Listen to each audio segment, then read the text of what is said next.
দেশে ফের একবার বেজে উঠল নির্বাচনী দামামা।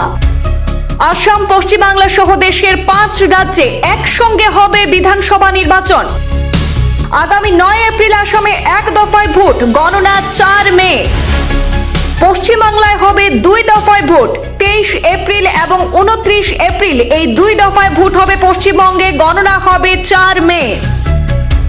আজ ঘোষণা হলো আসাম, পশ্চিমবাংলা, কেরল, পুদুচেরি এবং তামিলনাড়ু এই 5 রাজ্যের বিধানসভা নির্বাচনের দিনসূচি। আসামে 31,486টি ভোট কেন্দ্রে অনুষ্ঠিত হবে নির্বাচন। গ্রামাঞ্চলে থাকবে 27,711টি ভোট কেন্দ্র। নগর এলাকায় থাকবে 3,775টি ভোট কেন্দ্র। আসামে মহিলা পরিচালিত ভোট কেন্দ্র থাকবে 3,716টি। প্রথমবারের মতো ইভিএম এ থাকবে প্রার্থীদের রঙিন ছবি। ভোট কেন্দ্রের ভেতরে মোবাইল ফোন নিয়ে যাওয়া যাবে না।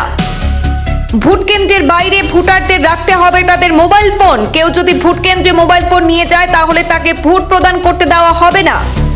সবকটি ভোট কেন্দ্রে সেখানে 1200-র বেশি ভোটার থাকবে না। এক একটি কেন্দ্রে 1200-র মতো ভোটাররা ভোট প্রদান করতে পারবেন।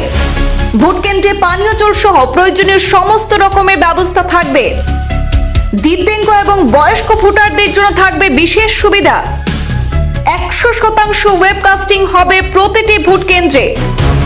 ইসিআই নেট অ্যাপে পাওয়া যাবে নির্বাচনের সমস্ত তথ্য।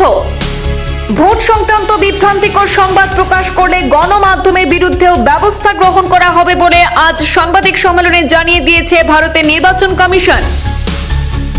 অবশেষে আজ নির্বাচন কমিশন দিনক্ষণ ঘোষণা করেছে আসাম বিধানসভা নির্বাচন 2026-এর।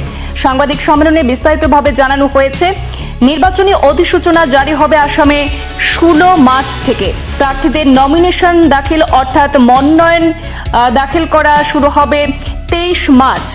মনোনয়ন স্ক্রুটিনিও হবে 24 মার্চ। মনোনয়ন প্রত্যাহারের শেষ তারিখ ঘোষণা করা হয়েছে আগামী 26 মার্চ।